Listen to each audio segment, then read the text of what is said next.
주님의 이름으로 축복합니다. 축복합니다. 예, 주님의 이름으로 축복합니다. 축복합니다. 어찌 보면 예배 시간이 따분한 시간일 수도 있는데 이 시간으로 말미암아 회복되어지고 풍족해지기를 축복합니다. 세상 만물은 결핍을 끼고 살아갑니다. 여러분에게도 결핍이 있지 않습니까? 물고기도 결핍을 경험합니다. 최고의 결핍은 언제 발생을 하냐면 물고기가 물 밖에 나왔을 때 결핍을 경험을 하게 되죠. 파닥파닥파닥 거리는 물고기를 보면 그가 그 일생에 최고의 결핍을 경험하고 있다는 것을 우리는 직감을 하게 되죠. 심각하게 생각하지 않고 그냥 물고기가 파닥파닥 거리는 것을 보고 저 물고기를 회를 쳐서 젓가락에 집어가지고 초장에 찍어가지고 입에 너무 참 맛있겠다. 참으로 싱싱하다. 그 정도로 받아들이면 거기까지 결핍까지는 생각할 수가 없는데 물고기는 물속에 나오는 순간부터 결핍을 경험하게 됩니다. 왜 그런 줄 아십니까?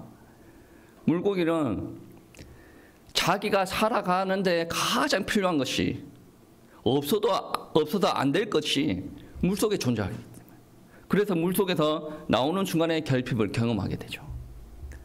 우리 주변에 도로공사를 많이 합니다. 도로공사를 하면 어떻게 하던가요? 산을 깎아내리지 않습니까? 산을 깎아내리면서 짱짱한 나무들도 그냥 옆에 던져놓습니다. 어떻게 보면 그 나무들이 처음에 볼 때는 파릇파릇합니다. 줄기도 멀쩡합니다. 잘 사는 것 같아요. 근데 그 상태로 그대로 내버려 두면 어떻게 됩니까?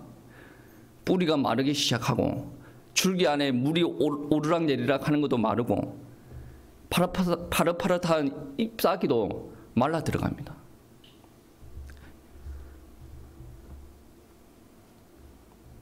물고기가 물속에서 나왔을 때는 싱싱한 것 같이 보여도 성경적으로 표현하면 그 물고기는 사망 위에 있는 겁니다. 나무가 막 이제 파올려가지고 다른 땅 위에 그냥 올려놨을 때 싱싱하게 보여도 성경적으로 표현하면 그거는 사망 위에 있는 겁니다. 지금은 생명이 있는 것 같아도 곧 있으면 죽게 됩니다. 인간도 결핍을 하게 되죠. 인간의 결핍은 어떻습니까? 경제가 결핍이 되면 어떻게 되죠? 바로 생활고로 연결됩니다. 애정이 결핍되면 어떻게 됩니까? 대인관계에 문제가 생깁니다. 여러분, 육신과 정신의 문제가 생기면 어떻게 되어집니까? 바로 질병으로 연결되어지죠. 이런 걸 알기 때문에 사람들은 어떻게 행동을 하냐면 좋은 직장을 구해야 되고 사람들 간의 사랑도 많이 누려야 되고 내가 건강관리도 잘해야 되고 이런 이야기를 합니다. 우리 신앙생활을 하는 사람들은 이거 관리 잘해야 됩니다. 그런데 우리가 놓치지 말아야 될 것은 무엇이냐면 성경은 그것을 보고 어떻게 이야기하는가 우리는 알고 있어야 된다는 말씀입니다. 물고기 이야기했는데 성경에서는 하나님께서 말씀으로 천지를 창조하셨다라고 합니다. 그런데 물고기를 창조하실 때는 어떻게 창조하셨습니까? 물을 만드시고 그 안에 물고기를 창조하셨다는. 그래서 물고기는 물속에 나오면 바로 고통을 느끼게 되어진다는 거죠. 나무는 하나님께서 땅을 만드셨고 그 땅에 뿌리를 내리고 살 수 있도록 하나님께서 나무를 창조하셨습니다. 근데 그 창조의 원리에 벗어나서 그 나무를 땅에서 뽑아내버리면 어떻게 되어집니까? 그만 시대로 죽게 되어진다라는 말씀이에요. 인간도 마찬가지입니다. 인간이 돈이 많고 건강하고 명예가 있고 우리 가정이 화목하기 때문에 그 풍족하고 행복하게 살 수 있도록 만들었다. 그거는 성경에서 나오는 말이 아닙니다. 그렇게 하면 조금 행복해지는 데 도움이 되어질 수도 있는데 그런 완벽한 행복이 아닙니다. 언제든지 무너질 수 있는 행복입니다. 성경에서는 인간을 창조하실 때에 하나님께서 함께 하실 때 행복하도록 만들어놨습니다. 다른 피조물 가운데 그러한 피조물이 없는데 하나님께서 인간만이 창조하실 때 그 코에 생기를 불어넣었고 생명이 되게 만들어 놨다는 거예요. 영적인 존재로 만들어 놨다라는 거예요.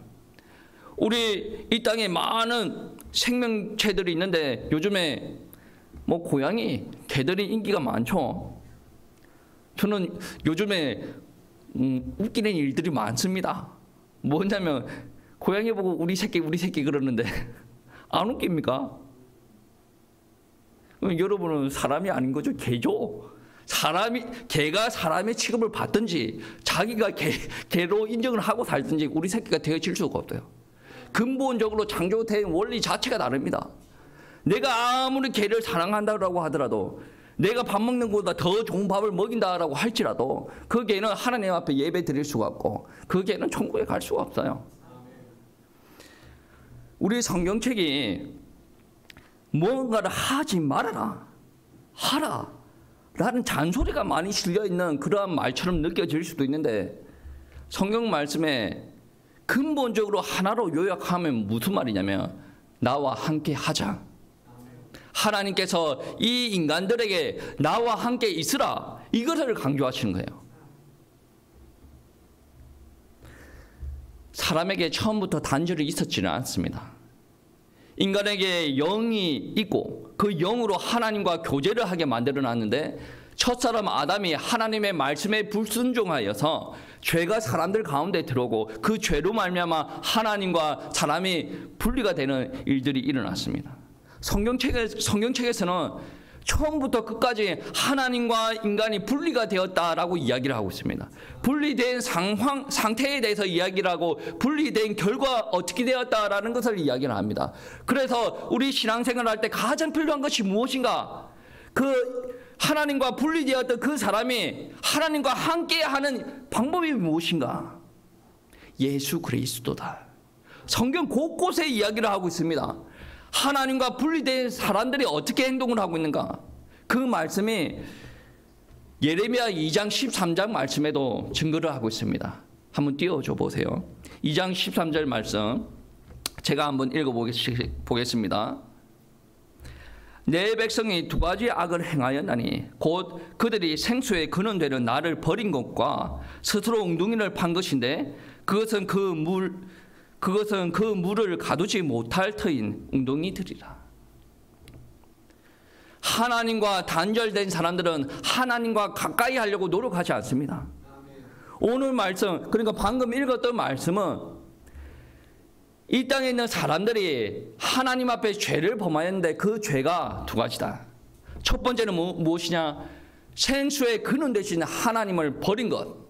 그리고 두 번째 죄는 생수의 근원 대신 하나님을 버렸으니 생수를 찾아야 되는데 자기 힘으로 엉덩이를 판다. 그러나 결국 그 엉덩이는 물을 가두지 못하는 엉덩이다.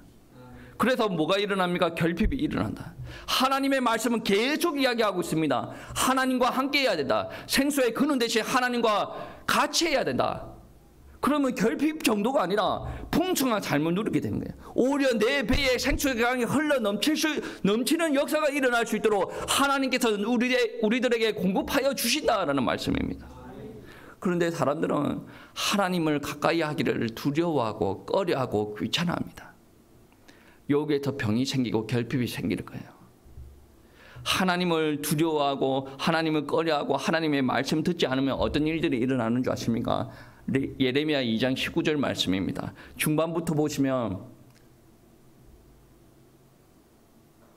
2장 19절 중반부터 보시면 이런 말씀이 있습니다. 그런즉 내 하나님 여호와를 버림과 내 속에 나를 경외함이 없는 것이 악이요 고통인 줄 알라. 하나님을 버렸고 하나님을 경외하지 않는 게 그게 곧 악이고 그게 곧 고통이라고 이야기를 합니다. 그런데 참으로 안타까운 것은 무엇이냐면 하나님 앞에 오지 않는 사람들은 하나님을 버리고 하나님을 경외하지 않는 것이 그게 악인 줄을 몰라요. 그게 곧 결핍과 연결되어지고 그게 곧 고통인지 모른다라는 말씀입니다. 인간들은 하나님과 단절된 상태에서 태어납니다. 모든 사람이 죄를 범하였음에 하나님의 영광에 이르지 못하더니 모든 사람은 하나님과 단절된 상태에서 태어납니다. 그리고 그 단절된 사람들이 문제가 생기면 어떻게 합니까? 종교를 찾아요. 우상을 찾습니다. 교회 안에도 그런 사람들 많지 않습니까? 교회 안에서 자기 문제 해결받기 위해서 온 사람들 많아요. 그러면서 신앙생활까지 이어지는 사람들도 너무나도 많은데 참으로 안타까운 것은 자기 문제 때문에 뭔가를 찾으려고 발부둥 치는데 하나님을 찾지 못한다라는 말씀입니다. 성경은 하나님께서 우리에게 오셨지 우리가 찾아서 나아가서 하나님을 쟁취하고 은혜를 쟁취하는 그런 구조의 말씀이 아니라는 거예요. 그래서 우리가 하나님 앞에 나와서 예배드리고 기도드리고 찬양을 올려드리는 것은 이것은 참으로 하나님께서 우리에게 주신 은혜라는 말씀입니다. 여러분 절이나 교회나 여러 종교 단체에 가가지고 열심히 헌신합니다. 열심히 일을 합니다.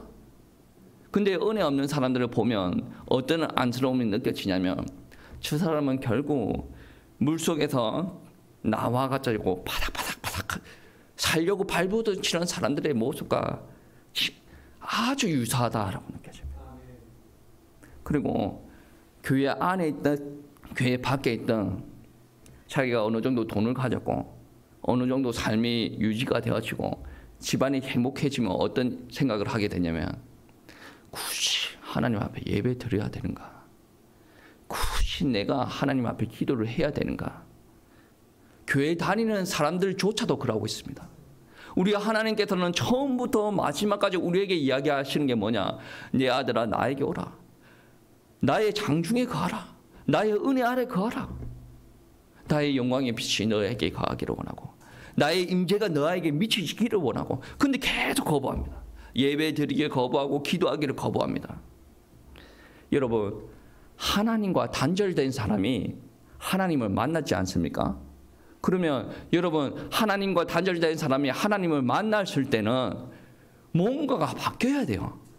삶의 방식들이 바뀌어야 됩니다. 그래야 하나님의 은혜가 계속 그에게 밀려 내려갈 수가 있어요. 내가 하나님을 믿는데 예전과 삶의 스타일이 전혀 바뀌어지지 않았어요.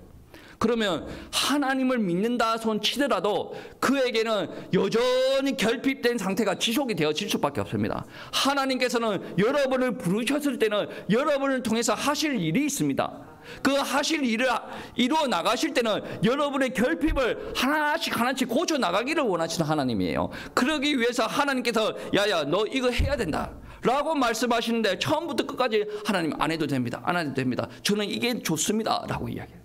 결핍이 해결되지가 않습니다. 그래서 오늘날 목사님들이 기도하셔야 됩니다. 예배 드리셔야 됩니다 라고 이야기를 하는 거예요. 오늘 본문 말씀에서는 예수님께서 기도하시는 모습을 언급을 하고 있는데 여러분이 생각하는 기도는 무엇입니까? 기도는 내가 직분을 가지고 있으니 어쩔 수 없이 기도할 때 나와가지고 시간을 허비를 해야 되고 이건 의무입니까? 여러분 기도가 피곤한 겁니까? 기도가 힘든 거예요? 기도는 여러분의 엄청나게 중요한 것을 포기를 하고 하나님 앞에 나와서 해야 되는 게 바로 기도입니까? 여러분 잘 생각을 하셔야 됩니다. 기도는 정말로 여러분에게 최고 우선적으로 회복되어야 될 것 같습니다.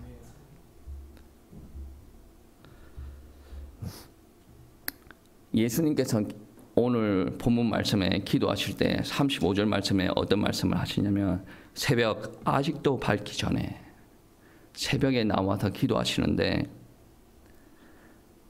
예수님께서 새벽에 나와서 기도하시기 위해서 전날은 푹 쉬었고 빨리 잤다라는 말이 없습니다. 오히려 사역 때문에 너무나도 바빴습니다.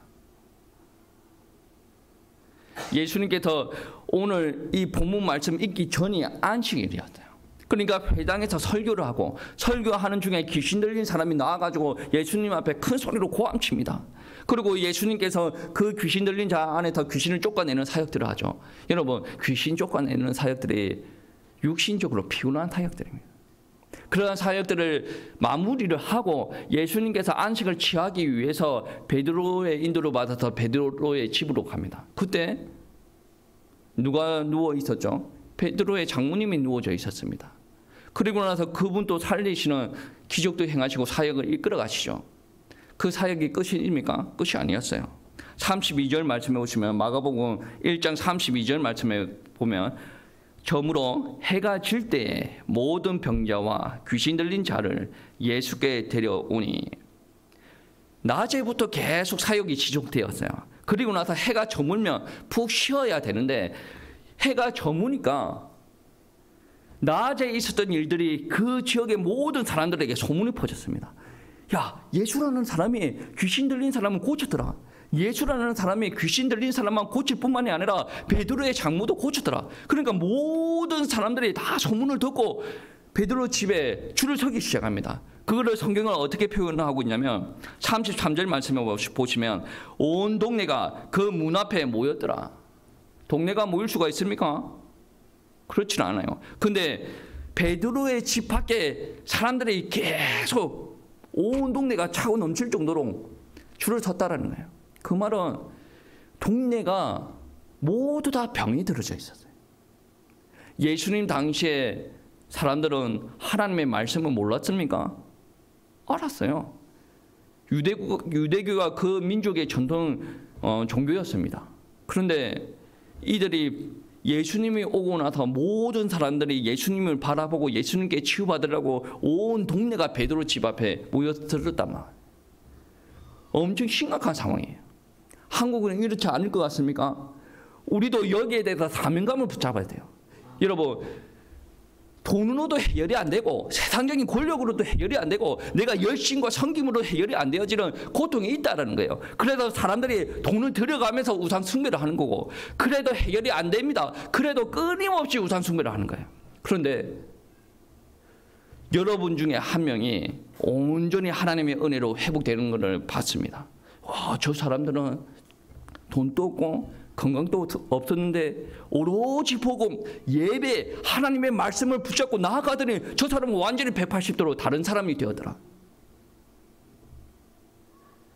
복음 하나 때문에 사람이 살아나고 치유가 되어지는 능력도 일어나고 하나님의 영광이 드러나는 것들이 우리 교회에서뿐만이 아니라 여러분을 통해서 여러분이 밟는 현장에서 여러분을 통해서 많은 사람들이 보고 느낄 수 있을 정도로 여러분의 은혜를 받으셔야 된다.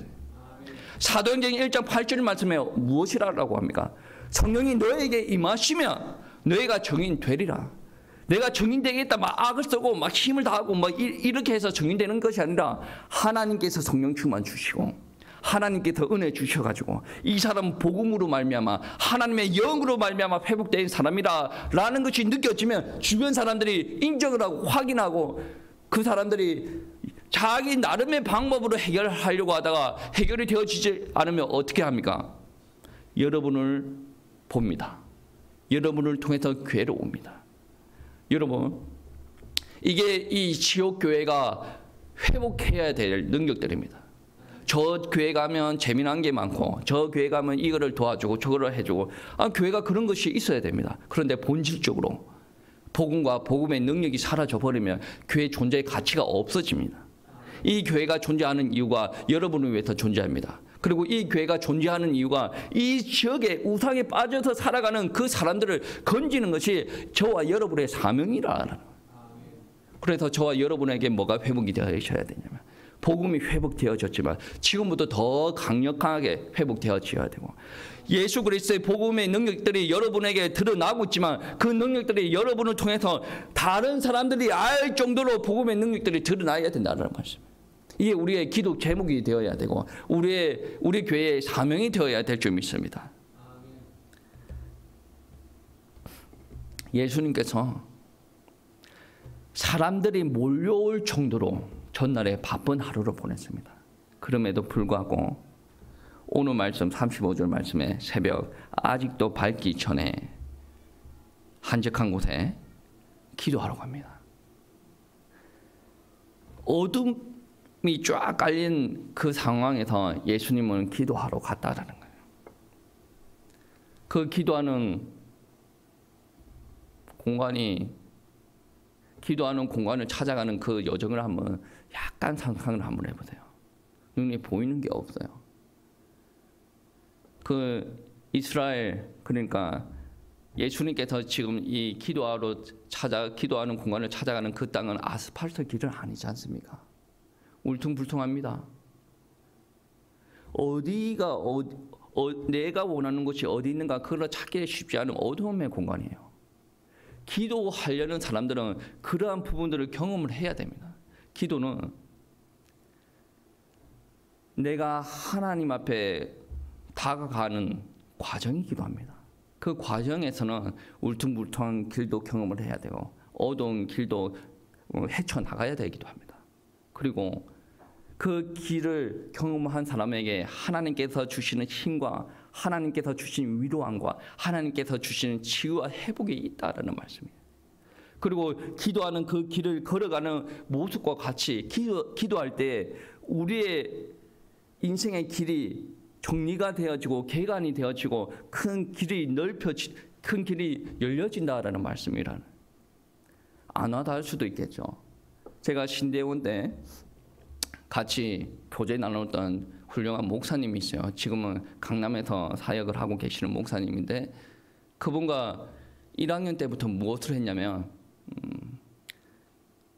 일주일에 한 번씩 모여서 철야 예배를 드렸어요. 밤 11시에 모여서 다음날 새벽 5시까지. 그렇게 예배 드리고 5시부터는 뭐 자기가 살아왔던 이야기, 간증거리 이야기를 좀 했는데 그분이 하는 이야기가 그렇답니다. 나는 정말 군대에 가가지고 편하게 살았다. 근데 왜 군대에서 편하게 살았는 줄 아냐? 군대 가기 전에 너무 두려워가지고 기도를 엄청나게 많이 했는데 좋은 보직을 받게 하나님께서 하셨고 좋은 선임도 하게 하셨고 내 부대가 너무나도 좋은 부대였다. 나는 군대 생활하면서 너무나도 행복하게 지냈다. 나는 어렸을 때 초등학교 때 친구한테 끌려가지고 대형교회에 들어갔다. 거기서 신앙생활 하다가 하나님의 큰 은혜를 받고 방언도 하게 되었다. 그런데 내 주변에는 신앙생활 하는 사람이 없었다. 형도 신앙생활 하지 않고 부모님도 신앙생활 하지 않았다. 그래서 나의 큰 기도 제목 중에 하나가 뭐냐면 우리 가문 복음화, 가정 복음화였다. 그렇게 크게 기도하고 있는데 하나님께서는 내 기도에 응답하지 않았다. 근데 어느 날 형이 결혼을 하는데 형수님을 예수님 잘 믿는 형수님을 데리고 왔다. 그리고 이렇게 복음 속에서 포럼을 하다가 형수님과 맞아떨어진 게 뭐냐면 형님도 신앙생활 안 하고 우리 엄마 아빠도 신앙생활 안 하고 이 가정을 위해서 우리가 기도를 하자. 그렇게 기도하고 나아갔는데 형님이 돌아옵니다. 엄마 아빠가 돌아옵니다. 자기가 20년 가까이 기도한 기도 제목들이 안 이루어지다가 같이 전화받아서 기도하는데 돌아오기 시작해요. 여러분, 기도를 피곤한 것, 의무, 어쩔 수 없이 하는 거, 내가 주변에 뭐 교회를 이끌어가기 위해서 내가 어쩔 수 없이 해야 되는 거, 그렇게 생각하지 마세요. 여러분, 기도 안 하고 현장에 나가지 않습니까? 여러분 하나하나가 개간을 하고 나가야 돼요. 여러분 안에 하나님의 능력이 있고 하나님께서 함께 하시지만 기도 안 하고 그 현장을 밟고 나가면 여러분이 하나하나 개간을 하고 나가야 된대. 기도하면 뭐가 되어집니까? 하나님의 사인이 떨어지면 그냥 가면 돼요. 하나님께서 길을 열어주신다라는 말씀입니다. 기도는 고된 노동이기도 하지만 그러한 생각만 가지고 있으면 되지 않습니다. 기도는 힘의 시간입니다. 기도는 내가 회복하는 시간이고 기도는 하나님의 인재를 경험하고 하나님께서 나에게 능력을 공급하는 시간입니다. 여러분, 기도하는 시간이 부담스러울 수도 있어요. 내가 이 기도를 할 상황이 안 된다라고 느껴질 수가 있습니다. 왜 그렇습니까? 그러한 말이 나오는 것은 내가 육신적으로 고나기 때문이에요. 육신이 연약하기 때문이에요. 그래서 여러분 시간과 장소를 정해놓고 기도하는 시간들 가져야 됩니다. 그래야 기도의 습관이 여러분 안에 들어가고 그렇게 하면서 여러분이 영적으로 성숙하게 되어진다는 거예요. 물론 새벽에 출근하는 사람도 있어요. 물론 애를 키우면서 새벽에 기도하러 못 나올 수도 있습니다. 꼭 새벽 기도를 드려라 그런 말이 아니지 않습니까? 여러분 하루에 하나님 앞에 깊이 교제하는 시간들이 있습니까? 없으면 여러분 현장에서 결핍을 경험하게 되거나 현장에서 계속 사건 사고가 일어나고 내가 혼자서 개간하고 혼자서 싸우고 나간다는 느낌이 드는 게 당연한 겁니다. 기도를 해야 여러분이 하나님 앞에 고하고 하나님 앞에 응답을 받고 하나님의 사역이다라고 생각하고 가정생활과 직장생활과 여러 가지 일들을 해 나가는데, 그런 과정이 없이 전혀 하나님과 연결이 없고 단절된 상태에서 내가 해 나간다라고 한다면 이거는 완전히 혼자 막일하는 겁니다. 신앙생활이 이렇게 지속이 되어지면 여러분 결국은 신앙생활 하다가 떨어져 나갑니다. 신앙생활은 내가 열심히 해 나가는 것이 아니라 생수 대신 예수님 옆에 서 있는 겁니다. 그분이 공급해 주는 건 내가 받아 누리는 거고, 그분이 공급해 주는 거는 한이 없습니다. 그러면서 여러분 삶 동안 풍족한 삶으로 이어진다라는 말씀입니다. 여러분, 예수님의 은혜, 하나님과의 교제를 열망하시기를 축복합니다. 열망이 되어지면 그 열망이 결국은 어디로까지 이어지냐면 교제의 열망인지라 기도까지 이어집니다. 하나님과의 교제를 열망하게 되면 결국에는 예배 자리를 찾아 나오게 되어진다라는 말씀입니다. 예수님께서 그렇게 하나님 앞에 기도하고 있을 때 제자들이 예수님을 집요하게 쫓아오게 됩니다. 왜 쫓아오게 되냐면, 예수님, 지금 귀신 들린 사람들이 우리 집 앞에 서 있습니다. 병든 사람들이 우리 집 앞에 서 있습니다. 예수님께서 빨리 오셔가지고 이 사람들을 치유해 주세요. 그거를 위해서 이제 예수님을 모시러 가는 거예요. 얼마나 행복합니까? 내가 따르는 예수님께서 이 치유의 역사가 있습니다. 다른 사람들한테 뭐라고 이야기했겠습니까? 예수님께서 우리 집에서 잤습니다. 근데 예수님께서 잠깐 기도하러 가신 것 같은데 예수님께서 오셔가지고 치유해 줄 겁니다. 조금만 기다려 주세요. 그러고 예수님을 찾으러 가지 않았겠습니까? 근데 예수님의 반응이 제자들의 반응과 조금, 제자들이 기대했던 것과 좀 다릅니다. 37절 말씀 우리 다 같이 한번 합독하시겠습니다. 38절 말씀 합독하시겠습니다. 38절 이르시되 우리가 다른 가까운 마을들로 가자. 거기서도 전도하리니 내가 이를 위하여 왔노라 하시고. 아멘. 참 예수님은 좀 상식선에서 좀 벗어나는 판단을 내리시죠. 그냥 어차피 저기서 전도하나 저기서 치유하나 우리 집 앞에서 치유하나 별반 다를 게 없지 않습니까? 근데 예수님께서 어떻게 합니까? 내가 여기 온 목적을 이야기합니다. 내가 다른 마을로 가야 된다라고 말씀하십니다. 여러분들은 내가 하고 싶은 것을 교회한테 이야기를 했어요. 교회에서 노했습니다. 여러분은 어떤 감정을 느낄 것 같아요? 나를 모욕하나? 나를 인정하지 않는가? 자존심이 확 상하기도 해요. 제자들도 마찬가지입니다. 아니 우리 예수님이 이렇게 보여주시고 이렇게 하는데 우리 가오 좀 세워주면 되지 않냐? 이 사람들 기다리라고 해서 예수님을 쫓아왔는데 예수님은 싫다라고 하니 마음이 좀 힘들 수도 있어요. 근데 우리가 기도하는 이유가 무엇입니까? 하나님의 뜻 따라 살아가는 거 아닙니까? 제자들은 기도하지 않았습니다. 근데 예수님께서는 기도하셨습니다. 차이가 무엇입니까? 제자들은 여기가 많은 사역지가 있습니다. 많은 사람들이 쫓아왔습니다. 근데 예수님은 뭐예요? 하나님께서는 그거를 원하지 않으신다. 다른 지옥으로 가자라는 거죠. 어떻게 생각하면 더 피곤한 거, 아무리 옆에 있는 마을이라고 하더라도 요즘처럼 차 타고 가는 거 아니지 않습니까? 걸어가야 돼요. 그리고 지금 있는 이 마을처럼 사역들을 하고 어느 정도 인지도가 있고 뭐 그런 상황이 아니라 다시 개척을 해야 되는 상황입니다. 더 피로를 감수해야 될 수도 있죠. 그럼에도 불구하고 예수님께서는 그렇게 해야 된다라고 표현합니다. 왜 그런 줄 아십니까? 우리가 신앙생활을 할 때 계속 나의 편의, 나의 감정, 나한테 유익한 걸로만 생각하는데 육신적인 유익한 걸로만 생각하지 마십시오. 정말 영적인 유익함을 한번 생각해 보시기 바랍니다. 여러분이 예배에 실패하고 있고 여러분의 기도를 실패하고 있다라는 것은 여러분에게 하나님께서 최고의 선물로 주신 것을 여러분은 포기하는 겁니다.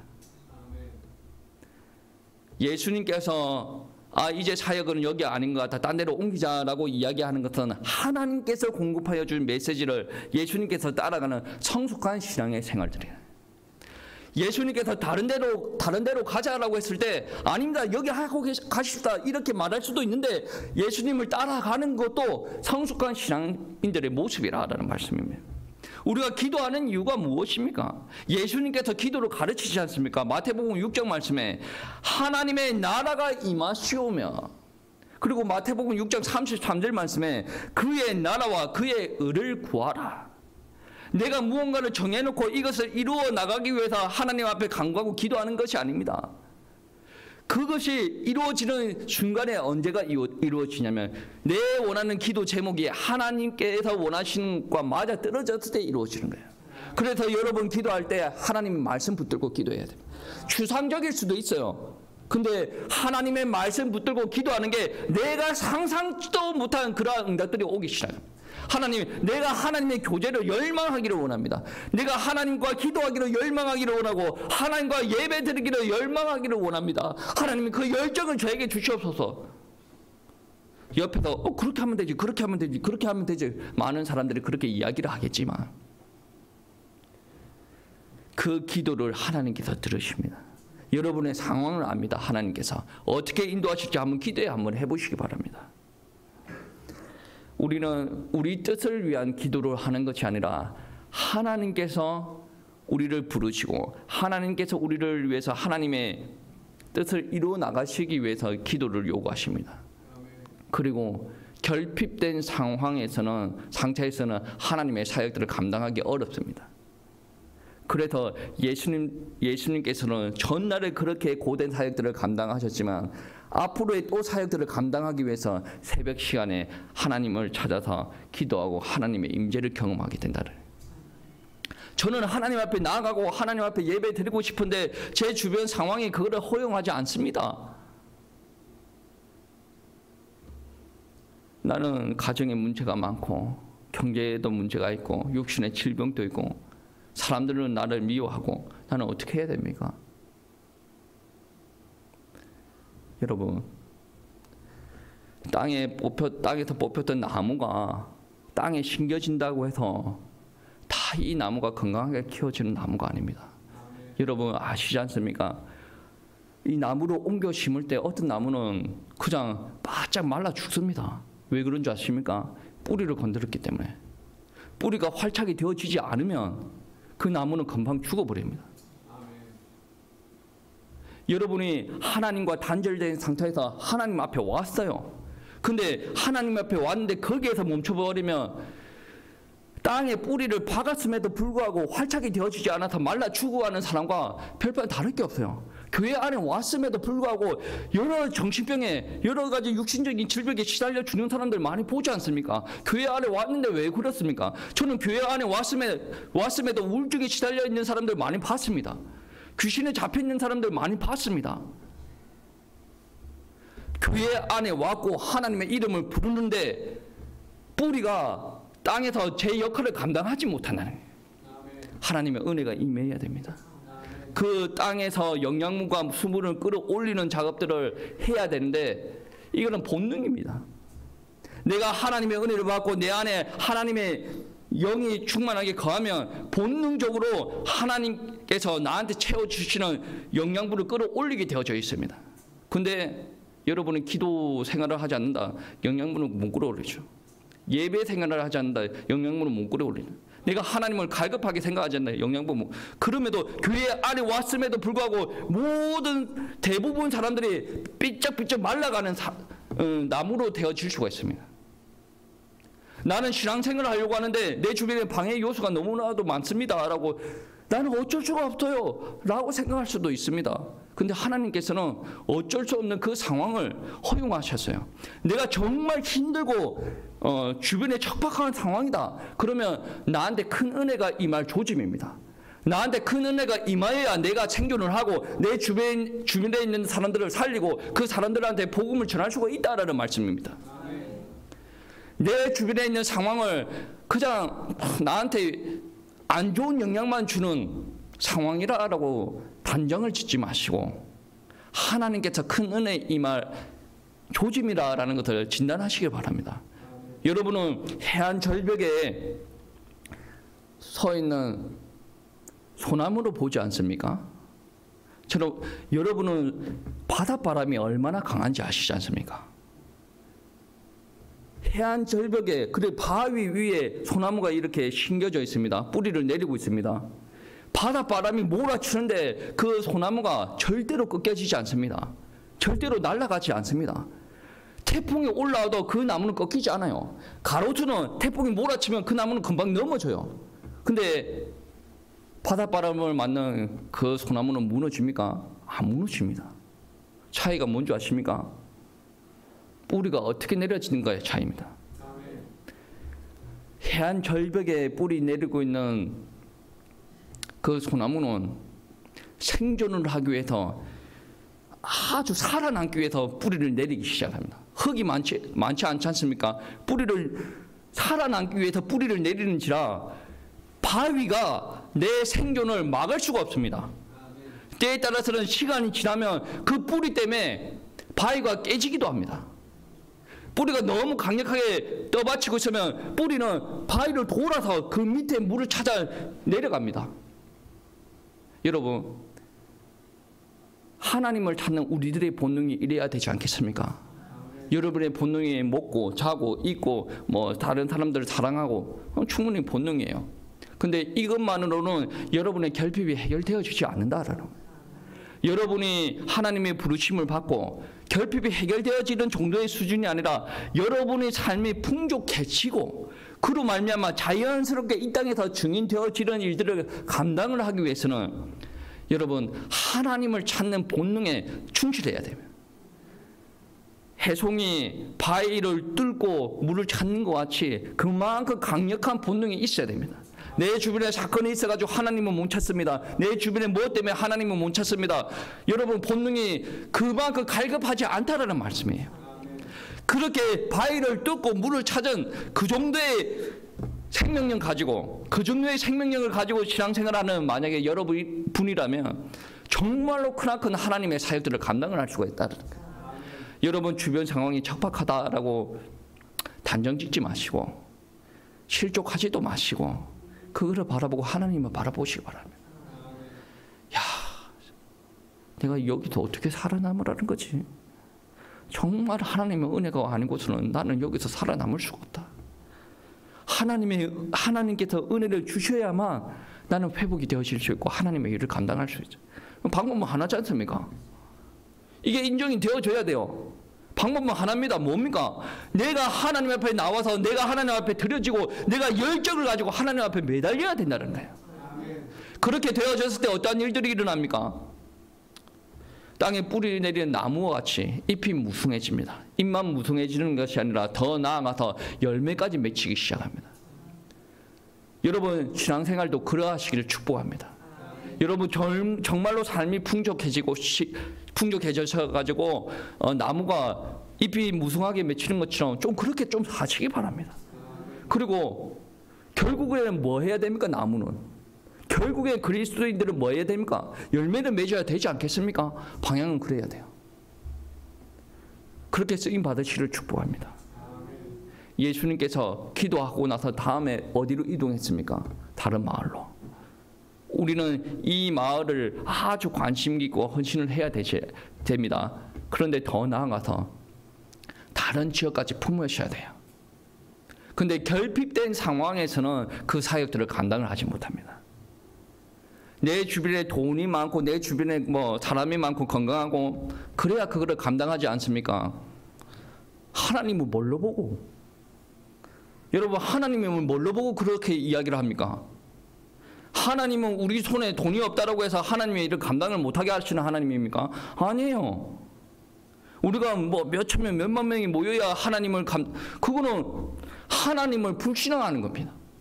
여러분 기도부터 이 지역을 감당을 해야 됩니다. 그런데 이 지역만 감당을 하는 것이 아니라 하나님의 뜻은 어디에 있습니까? 이 지역뿐만 아니라 이 복음이 다른 지역, 다른 나라까지 퍼져나가는 게 바로 하나님의 뜻입니다. 여러분 정말로 이 교회가 귀중하게 느껴지십니까? 여러분 안에 들어있는 복음이 정말로 유일무이한 사람을 살릴 복음이라고 느껴지십니까? 여러분이 사명감을 가지고 기도하셔야 돼요. 여러분이 기도하셔야 여러분의 있는 주변에 있는 가족들이 살아나요. 여러분의 주변에 있는 사람들이 살아나고, 여러분의 기도의 지경을 넓히고 여러분이 다른 지역과 다른 나라를 살고자 소망한다면 하나님께서 일하십니다. 지금부터는 내가 돈이 없어서 많은 문제들이 있어서 육신이 연약하여서 그런 말 하지 마세요. 그 말은 하나님을 나는 안 믿는다는. 예수님도 하나님께서 가시라 그러면 가요. 더 이상 이렇고 저렇고 무슨 요건이 다 되어졌습니다. 오케이 가십시다. 그런 말이 아니에요. 우리 입에서 뭐가 없어서 뭐가 안 되어서 그런 말 하지 마세요. 그 말은 하나님을 안 믿는다라는 거예요. 불신앙하고 있다라는 거예요. 그 말을 할 때 나한테 믿음이 떨어졌구나. 다시 하나님 앞에 기도를 해야 되겠구나. 하나님의 찾는 열방이 회복되시기를 축복합니다.